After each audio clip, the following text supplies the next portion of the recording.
before we start, can I have a big applause for yourself to get some energy in? We are at day 2 of the Nomad Escape, the Jungle Fest, and this is going to be our first talk of an expert speaker here at the Nomad Jungle Fest. And all the topics that we have lined up for you are connected this week to personal and professional development, and are all resonated with you in a way. All the topics that we selected for this week are already discussed, I think, yesterday in the speed networking, in the business bingo, and I was listening to it, and all the topics come back in the talks. So today we're going to talk about building and scaling a remote business, about how to hack productivity and become the most efficient version of yourself, and how to hack into the mentality of wealth. So, I'm very proud to have this beautiful man next to me. He came here from the property next door, and I didn't even know that we were neighbors, but welcome here. I have here, ladies and gentlemen, can I have a big, big warm applause for Sondre Rasch? And Sondre is the CEO and the co-founder of SafetyWing. And I think that most people know SafetyWing already. It was also on our merch, and we have you even here on the banner. I'm not sure if you've seen it. But SafetyWing is currently the biggest and most known health and travel insurance for digital nomads and remote companies. And he will share more about his journey as an entrepreneur, how he started, what is important when you want to start a business, and what is important if you want to scale it. I'm not going to take way more of your time to give you the space. How would you like to have it? We didn't discuss it yet. Yeah. Would you like to do the talk and at the end some Q&A? Yeah. Is that the preferred? Yeah. Yes? But if someone really feels a question, just jump in with it as well. Okay, yeah, thank you. We can do. Thank you for being here. Can I have a high five, some energy? All right. Thank you. All right, big applause, and thank you for being here. Wonderful. Well, it's great to see you all. Very beautiful event, beautiful participants. I really wish I would have known about this earlier. We have been partners for, kind of since the beginning, 3 years. Wow, that's the beginning of SafetyWing and the beginning of Nomad Fest. So very grateful to be here. I'm here because we had a retreat last week with SafetyWing where we had 120 people fly in from 70 different countries. And that is up from 20 a year earlier, which was up from 2 years before that. Revenue at 22 million, which is up 10x up from 18 months earlier. So I'm going to talk about how to build and scale a remote startup like SafetyWing and the lessons I've learned in my life from doing that. I love being in the jungle, by the way. Me and Joanna, who's sitting right over there, my wife, we woke up this morning, there was a big spider on my pillow. Might have been a beetle, not sure. But, and on the way over here, Joanna's dress got stuck in the bicycle, so we had to figure that out. But we came through the jungle, our great adventure, and I'm so glad to be here. So my first startup was when I was 14 years old, which was a web hosting company. So it's like we were hosting people's websites and reselling server space, essentially. And what I learned from that is that your product needs to be different, because if not, you're essentially competing on price, and your profit gets competed down to zero. My second startup was a recruiting company. And there I learned that, we essentially recruited engineers from Romania to Norway, just as the expansion of the EU. And what I learned from that is, if you build a product on like a temporary opportunity, it seems easier to do because it's new, but it's no harder to build that company than to build an enduring company, and the opportunity goes away. So you're wasting your energy. So that the second failure kind of I had was to build a product that solves an enduring problem. And then in my previous startup, Superside, which is a freelancer platform that eventually became quite successful, there I learned that in order to make a product that truly scales, you need to solve this particular equation. To make something that a lot of people want, and that they want so much and they love so much that they tell their friends about it. if that sentence is true, that's how I would say, that's how you make a product that truly scales. And in fact, I do think that the sentence, make a product people love so much they tell their friends about, if you just go and meditate on that sentence long enough, that has all the information you need to succeed. But I'm going to be more practical, but I want to start out with the conclusion, like that is what I know and how I learned it. A little bit about SafetyWing, if you don't know it. So SafetyWing offers Nomad insurance, which is the health insurance for digital nomads like yourself. And we also offer remote help, which we launched in 2020, health insurance for remote teams. And this presentation, I'll also try to use our story as an example. There, okay. So number one of creating a company, a remote startup, is, I would say this, it's to find a problem to solve. And there was this article a few years back in the Wall Street Journal that read, competition is for losers. And this is a very counterintuitive fact. You tend to think that the way you win is by competing as much as possible and being better than the others. But in reality, you're much more likely to win if you go where no one else dares to go. So that means that you look for problems that are neglected. And the second part is big. So if the problem you're solving is small and insignificant, there is no chance that you can scale a big company solving that problem. It's logically intuitive, but this is where I see most people go wrong. If you're working on a small, insignificant problem with a lot of competitors, it's not going to happen, no matter how well you execute the later steps. And I do think this is remote health's strongest attribute. So we did not build remote health because we saw many other people selling health insurance for remote teams, and we thought we could also do that and cash in. Instead, we had a vision and idea of what needed to be built in the future to solve this problem, and then we ventured into the unknown. And to this day, if you Google health insurance for remote teams, it is still the only one.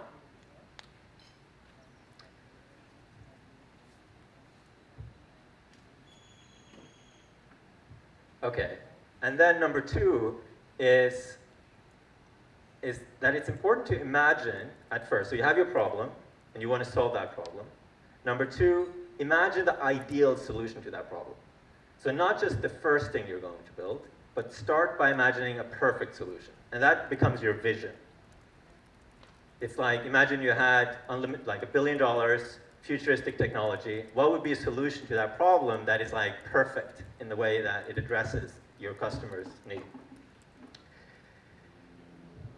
So to give an example here, in SafetyWing, when we first started, we knew that customer service, having that instantly available 24/7, that was part of the ideal solution. And we couldn't do that right away, but because we had that vision, we were very creative immediately on how we could make that happen.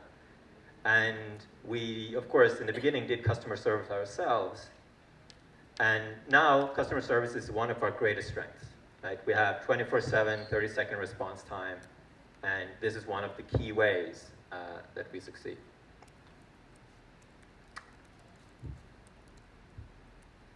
Okay, number three, find co-founders. So, by the way, I'm curious now, so how many in this room are like, have started a company or have one active right now? Okay. And how many of you are in this sort of scaling phase, like it's already working and you're sort of trying to 10x, whatever it is? Okay, that's good to know. So that's actually most of you. So this particular slide is only for the people who haven't started yet. So co-founders is generally better than not having one. It increases your chances of success, and it makes it a lot more fun. You know, building a company is incredibly painful. You're facing existential threats all the time. If you have someone who can kind of be down when you're up and vice versa, it makes you kind of get through those ditches. And I would say that the key here is to find 1 to 2 people, not more, that you know and trust. You work with them, and you've also worked with them long enough so that you know that you can trust them. It's also helpful, I would say, if you have complementary skills and strengths. I think one of you should be technical. So if you're like the salesperson, then the other person needs to be the programmer, ideally. I also think that a good trait of a co-founder is one of you has to be creative. So succeeding in a startup isn't just the first idea, it's like 1,000 problems after that. And you need to come up with ideas all the time to solve those new problems. So you need someone on the team who's like an idea generator. And if that's not you, that needs to be a co-founder.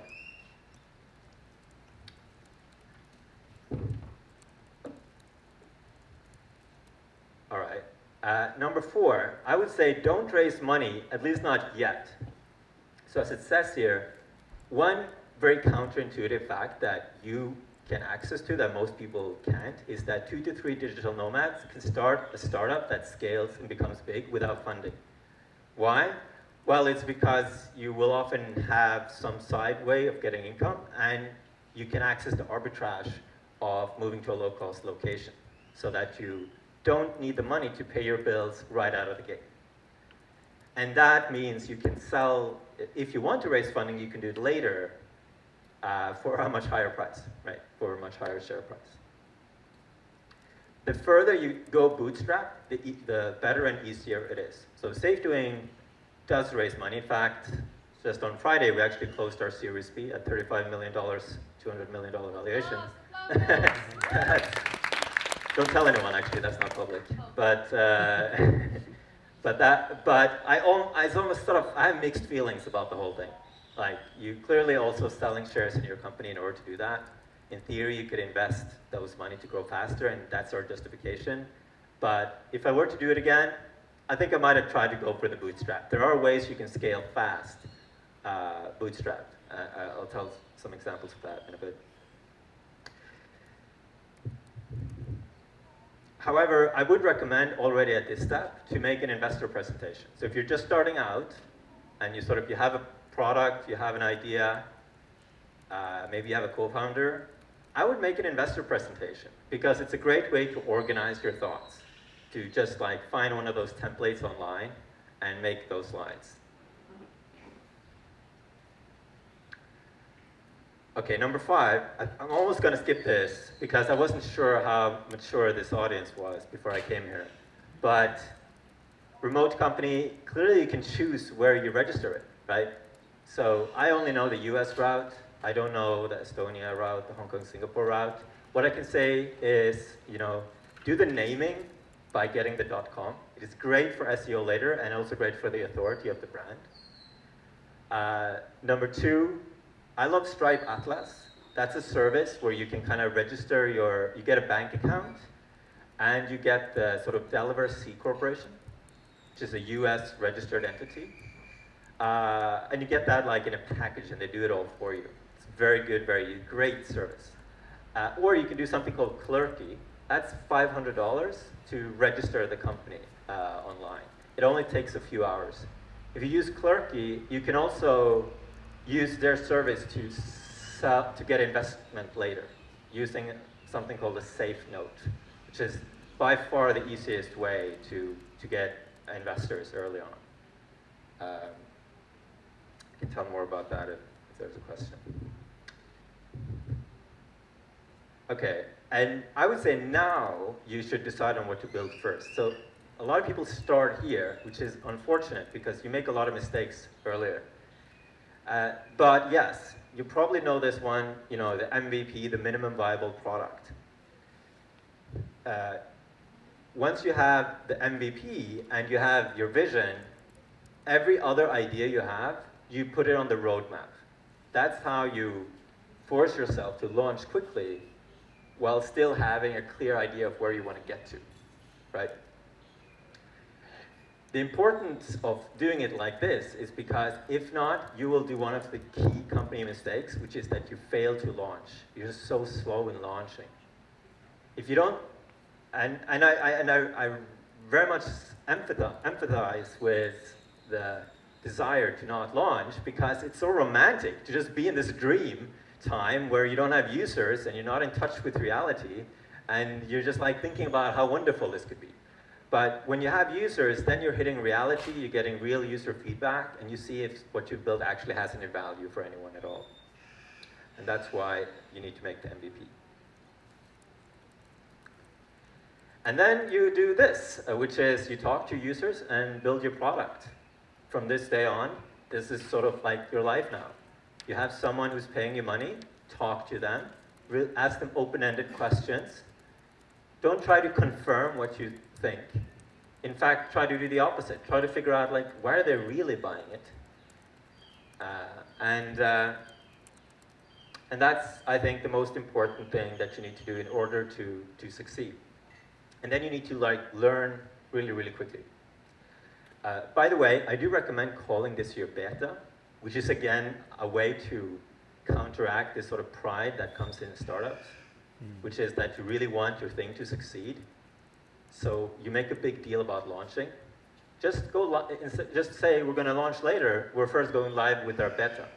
Just put a beta on the logo, and suddenly you have a justification to yourself or your team that it's not great yet. All right, by the way, a few great ways to collect feedback is to send an NPS form, 1 to 10, would you recommend this to a friend, on email to every user, and then have like a why field. And if you really want to get sophisticated, take that, use something like Zapier, and feed it into a Slack channel so that people on your team see the user feedback as it comes in. This is a very specific thing, but it's a great hack that we have done with success. Can you say it again? Yeah, so you send an email to each of your users. The email has like a little form that is 1 to 10. Would you recommend this product to a friend? And then there's a box which says why, right? You use like Google Form, for example, to collect that. And then you can use Zapier to feed that information to a Slack channel that you call user feedback. It was extremely specific suggestion, but it's so helpful to have this feed from your users straight into your team, and it just keeps ticking in, especially if you set up some way so that that email goes out automatically. What is the service that you're using to feed it into Slack? Zapier. Zapier is one of those no-code solutions to automate things without using code. Integrations, right? APIs. Yeah. Gary Guiton is an expert in APIs and integrations. Yeah. All right. Okay, and then, now, so you made a product people want, and now you tell them about it. And this, I would say, is the summary of scaling, is the tell them about it part. So, the basic part of succeeding with growth is, I would say this, user recommending your product to friends equals exponential growth. So when you start out, and I suspect many of you will be beyond this, your intuition will be that the product isn't that important. You can get customers using performance ads, and that's how companies grow. But it's not. If you do that before you have a product that people like at least enough to keep using, or ideally recommend to a friend, you're just going to be wasting that money. You're going to take a long time to learn some performance ads thing, and it's not going to work. And you're going to waste a lot of money along the way. So you have to solve this part first. Then you have to think about making a repeatable growth channel. That's something that you can do once, but then you can do it over and over again, the same thing, and get better at it. So what are some types of repeatable growth channels? That can, for example, be an affiliate program, right? So that's like you give someone a percentage of the revenue. That's, by the way, a good idea if you're bootstrapping, because percentage of revenue doesn't require upfront investments. It could be sales. But sales is hard to scale because in order to scale it exponentially, you need to invest more and more and more. So sales is a kind of growth channel that only scales exponentially if you take venture investment, I would say. Another one is performance ads. But unless you have some secret, performance ads only get you up to, it's a public auction. So you're competing with big companies for performance ad spots. The best is if you can find some way to leverage your competitive advantage, something that you're uniquely good at. Let's say that's software or API. If you can use what you're great at to choose a growth channel, that's where you will find lasting success. Yes? How did you personally grow SafetyWing to where it is at the moment, marketing-wise? I'm totally living what I'm preaching here. It's like Nomad Insurance is 70% word of mouth, 30% affiliate program, ambassador program. But in the very beginning, when you just launched, Yeah. how did you go about it? What was your plan? I could. There's an implicit story. So like, first customers, poor friends and family. I'm just like, my dad, like, you need to buy this. No, like it's like literally, and then I would go through with him in the buying process, and then after that, it's like word of mouth, and then it would be the affiliate program was the first like real repeatable channel we got up, and that's a few months in. But we had optimized very hard on making the word of mouth thing. So from day one, we had word of mouth growing. We had new customers coming in, and they heard about it from friends. Thanks for the question. Any other questions? Yes. Can you talk about upgrade distribution, how much Y Combinator took from the business? Yes. Y Combinator takes 7% for now, I think it's, wow, 500K. They just increased it. When we did it, I've done it twice, so that's 150K for 7%. But it's totally worth it because it increases your valuation at the end. Did you go in pre-revenue or you had revenue? With Supersite, first company, we had revenue, so that we had applied 3 times. First time when we came up with the idea, because someone in an actually similar event as this told me that it's a very good idea to apply right at the beginning just to think through it. So that's a good idea, actually. Just apply to think through your idea. There are great questions. And then we applied again when we kind of had a product. And then we applied when we had 10% weekly growth for 3 months. And that's how we got in the first time around. The second time around, we got in pre-revenue. Because it was easier to get in the second time because you were there before? Yes, because you can get internal recommendations from YC, and obviously I had a big network in Y Combinator, so I got people to recommend us, and I like literally knew the partners, right? So it's, and I have a semi-successful startup on my resume, which makes me a stronger founder. But if you don't have that, you need growth. I have the time for the last question, Sondre. Yes. I'm very sorry. I would love to listen like for hours to you, I think, and everyone here as well. Put the pajama on and listening to your story. But I have time for the last question. I have Leo in the back. Leo, wait, do you want to, because no one can hear it. Yes.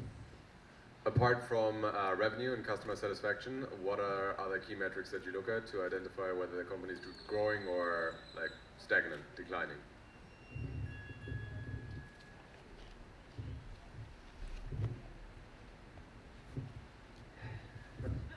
There is no other. Okay, so those two. Oh, like, customer service response time and the feedback on the customer service requests. and for customer satisfaction, like I've seen those things like a million times, like how to measure it. An active campaign, as Zapier themselves have it as well. Yeah. How do you categorize the feedback, and how do you prioritize which feedback to go after? So, for example, if you have a few Yes. people that give you a 9, a few people that give you a 3, like how do you go after that? The way you do that, the way I do that, is to have your own point of view, right? So it's like the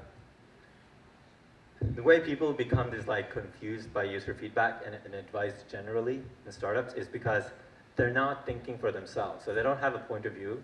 Like it's like you kind of have to have your idea and listen instead of like going like ping pong ball from whatever the last person said. So that's kind of how you do it. It's like you have your own point of view, the vision of the product. You can think of it as like an idea of what a good solution would be, and then you ask open-ended question to kind of update it. But you're not sort of like a robot just doing whatever the user is saying. Okay, so that's the fundamental thing, but that's hard. The second one I would say is to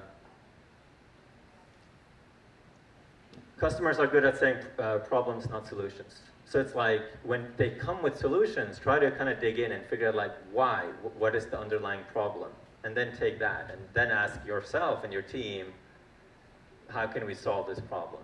The ideas for solutions can come from customers, but that's not like the typical source.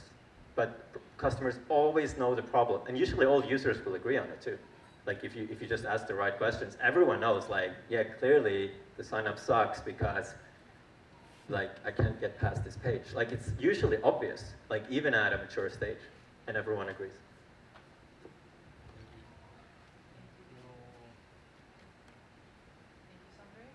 Thank you. Thank you, thank you. All right. All right. Well, Sondre, thank you so much. I think it's really, really interesting. Are you going to stick around?